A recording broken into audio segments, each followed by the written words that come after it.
দাহিয়া কলমি রাদিয়াল্লাহু তাআলা ইসলাম কবুল করার আগে মসজিদে নববীতে বিশ্ব নবীর কাছে এসে এত জোরে সরে কান্নাকারি করছেন। কান্না দেখলে বোঝা যায় কান্নাটা আসলে অরিজিনাল না ডুপ্লিকেট, বোঝা যায় না? কিছু সাজা কান্না আছে না? আছে, কিন্তু সে কান্নার ভিতরে ছিল অনেক গভীরতা, অনেক কষ্টে।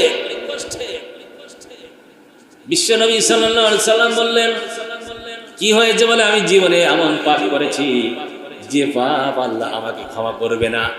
আল্লাহর নবী বললেন, তুমি যদি তুবু ইলাল্লাহি তাওবাতান নাসুহা, তুমি যদি খাঁটি মনে, একাগ্রচিত্তে খাঁটি মনে তুমি যদি তওবা করো, আল্লাহ রাব্বুল আলামিন তোমার জীবনের গুনাহগুলো মাফ করে দিবেন। জোরে বলুন সুবহানাল্লাহ।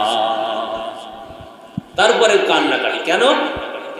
বলে, ইয়া রাসূলুল্লাহ, ইয়া হাবিবাল্লাহ, আমি এত বড় মারাত্মক অপরাধ করেছি, আমি এত বড় নির্দয় ছিলাম, নিষ্ঠুর ছিলাম আমার জীবনে, আমি এত বড় অপরাধ করেছি, আমি জানি আল্লাহ রাব্বুল আলামিন আমার এই অপরাধ কোনদিন ক্ষমা করবে না।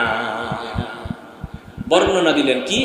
যে আমার কন্যা সন্তান, সর্বশেষ যে কন্যা সন্তানটা, তার নাম ছিল জামিলা, মাত্র 4 বছর বয়স।